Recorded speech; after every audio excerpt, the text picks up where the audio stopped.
Зачем я купил этот пылесос? Он вообще не работает, пыль не собирает, вся бумага осталась в щетке. Все, что было в полу, там и осталось. Ну как так может быть, а? Насадок куча. Ничего не работает. Хотя, подождите, похоже, я забыл установить фильтр. Так, давайте попробуем. Оказывается, нужно было всего лишь поставить фильтр.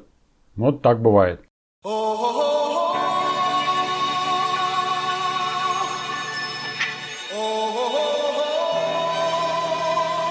Всем добрый день, с вами снова я, Роман Четвертных, и мы с вами делаем обзор нового пылесоса от компании Tineco, аккумуляторного прибора, который должен быть гораздо интереснее, чем то, что делает Xiao, и гораздо дешевле, чем то, что делает Dyson. Давайте рассмотрим этот прибор, поскольку его и аксессуарные группы, и его возможности, заявленные производителем, интереснее. Именно поэтому пылесос оказался у меня в обзоре, и давайте подробно разберемся с ним.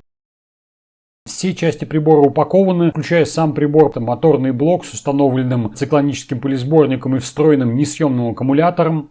Сам по себе фильтр основной сделан из стали, что защищает его от попадания мельчайших металлических предметов, такие как гвозди, какие-то заусенцы, то есть дальше пыль не пройдет. В комплекте с прибором идут стандартная электрическая щетка.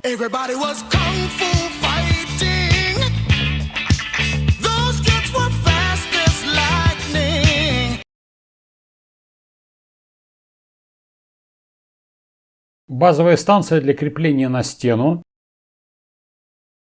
И система очистки фильтров, которая идет в комплекте, такого я еще, честно говоря, не встречал. Заявленное время работы составляет 70 минут за одно включение. И по своим характеристикам, связанным с производительностью, должен превышать всех конкурентов, которые есть на рынке. Ну давайте проверим, насколько он способен на это.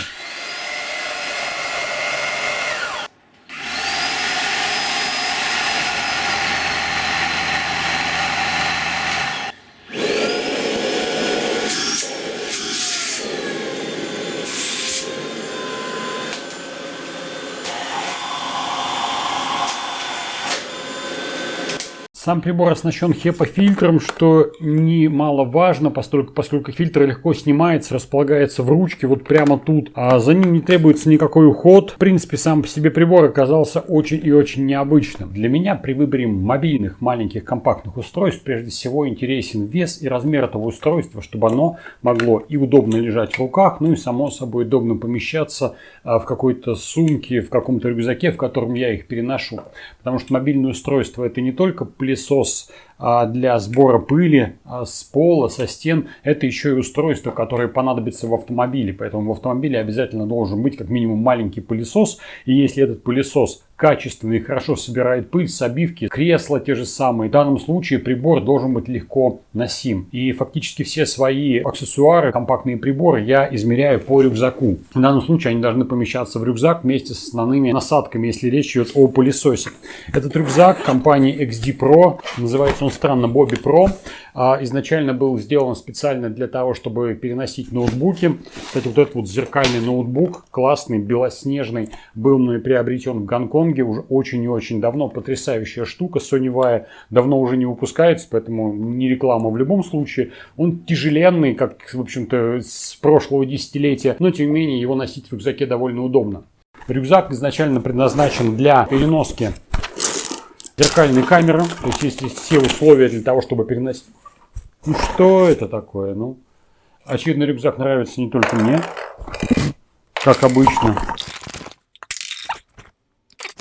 Это так называемый антивандальный рюкзак. Тут есть все системы защиты, которые только можно придумать. Хранение ноутбука, планшета, аккумуляторных зарядных устройств, специальные вставки для безопасного хранения смартфона, а для зеркальной камеры, что очень важно, особенно когда съемка происходит на выезде где-то за пределами дома. Сюда в рюкзак устанавливается телефон. На этот телефон, на встроенную камеру абсолютно спокойно можно снимать любое видео, и при этом никто не видит, чем ты занимаешься. Ну и вот этот карабинчик идет в комплекте. В лямках есть карманы для того, чтобы спрятать сюда кредитную карточку. Не знаю, зачем это показываю, но надеюсь, никто меня не встретит на улице и не узнает, где я их храню. Вы просто прикладываете кредитную карточку в лямку к платежной системе и оплачиваете, даже не вытаскивая ее оттуда. Поэтому это очень удобно. Ну и самое главное, как я говорю, что в него помещается тот же самый пылесос. Вот подобным образом, да, и закрывается. И большинство аксессуаров, которые идут в комплекте, также помещаются в него. Единственное, что не поместится, это гигантская трубка, но в принципе в машине она не особо нужна, поскольку та же самая щелевая насадка легко забирается под сиденье и позволяет пылесосить и там в том числе. Ну и само собой это касается и багажника, и любой другой поверхности. Поэтому все, что влезает в такой подобный рюкзак компании XD, я совершенно считаю адекватным прибором, который может быть действительно мобильным. Итак, давайте начнем.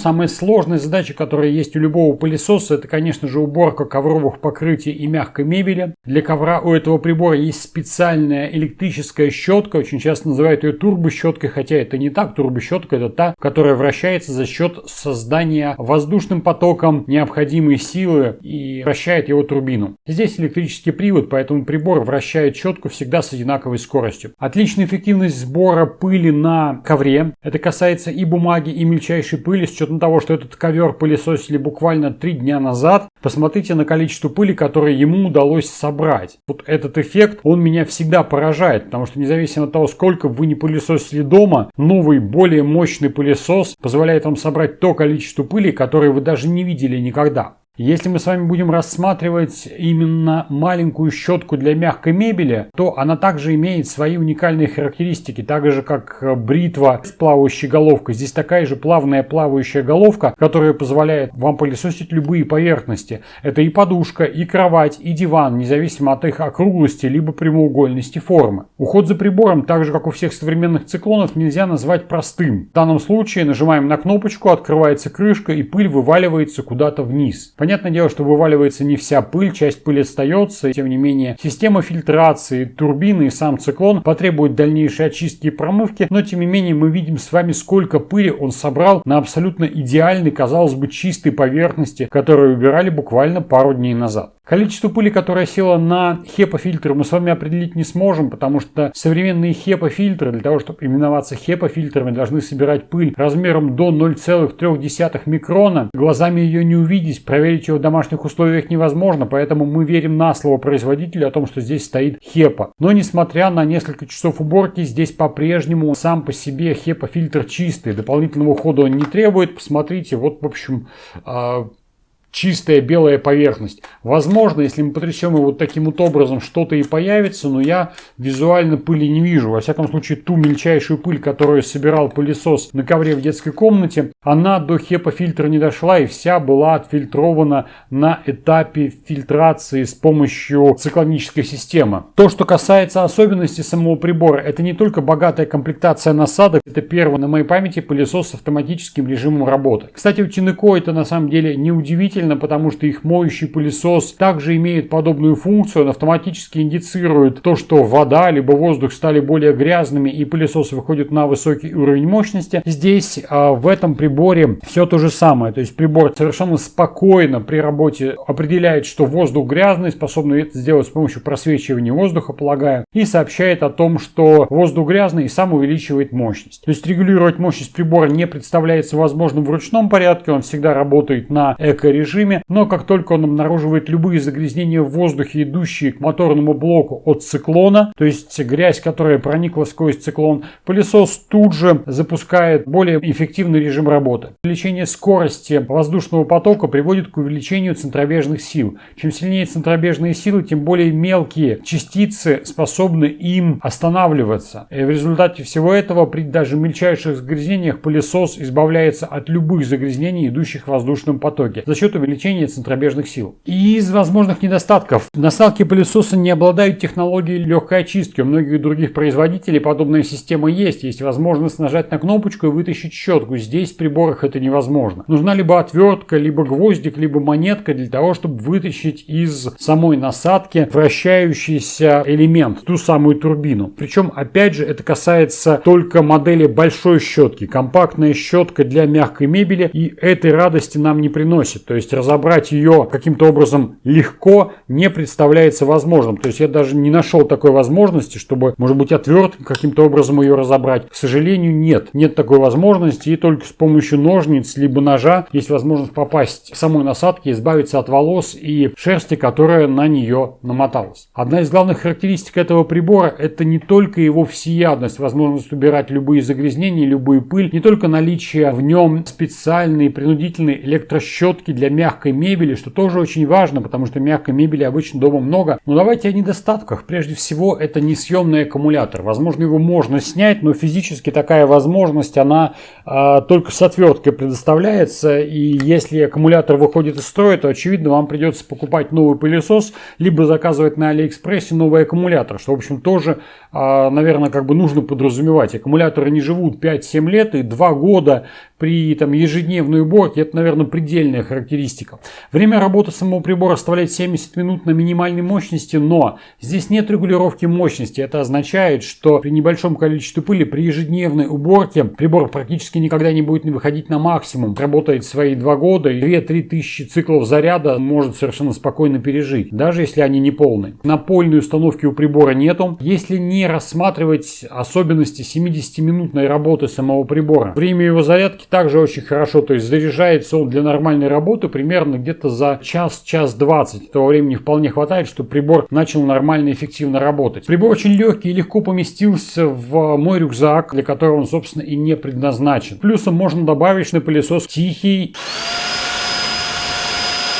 Главное, не забывайте, как я, поставить фильтр. В приборе есть специальная насадка для очистки фильтра. Она похожа на обычную насадку, и, в общем, я вытащил фильтр, поставил в нее, очистил его и забыл поставить назад в пылесос. Затем решил продемонстрировать, как он работает, запустил прибор, и вот то, что вы видели в самом начале, это не наигранно, это правда. Я, честно говоря, был в шоке, у меня было желание просто вышвырнуть этот пылесос куда-нибудь из окна. Потому что, когда вы пылесосите, а он ничего не собирает, и вся пыль и бумажки скапливаются на насадке, это очень и очень неприятно. Оказалось, на самом деле, просто-напросто мне не следовало вытаскивать насадку.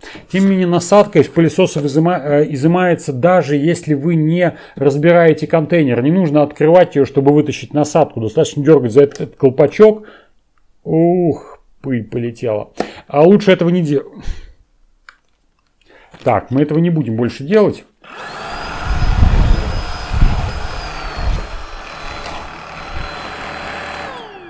Фильтр вытаскиваете только тогда, когда вы вытряхиваете пылесборник. Иначе этого делать нельзя, потому что пыль сыпется отовсюду, и он собирает невероятное количество пыли. Для меня он затмил возможности Xiao модели 20 серии. Современные пылесосы аккумуляторные способны догнать совершенно спокойно топовые приборы английского производителя без проблем. Там платить стоит, может, за что-то, но вот, честно говоря, больше за имя. Потому что этот прибор справляется с загрязнениями на ковре лучше, чем обычный проводной прибор, и меня вполне устраивает его функционал. Емкость для пыли составляет 400 мл, уровень шума 70 дБ на максимальном уровне мощности, потому что не самый высокий максимум. С чем я еще не разобрался, так это с приложением, вообще работает ли он с Wi-Fi или нет, поскольку мне вообще не было в этом необходимости. Я не понимаю, зачем в пылесосе Wi-Fi, я, конечно, некоторые приборы подключаю, но в данном случае у него все индикаторы есть на панели управления. Работает прибор в обычном режиме, работает в автоматическом. Собственно, что мне еще надо? Прибор запускается, прибор собирает пыль, и, как мне кажется, все остальное от прибора это уже лишнее. Главное, чтобы он выполнял свои задачи, был максимально тихий, был мобильным, не мешал жизни семьи, ну и, конечно же, главное, собирал пыль и делал воздух в квартире более чистым. Всем огромное спасибо за внимание. Если вам требуется подбор бытовой техники, пожалуйста, обращайтесь. В описании этого видео есть ссылка на мой сайт. Можно заполнить анкету и получить все необходимые ответы и консультации на свои вопросы, связанные с бытовой техникой. Всем огромное спасибо, подписывайтесь на мой канал, до будущих встреч, до свидания.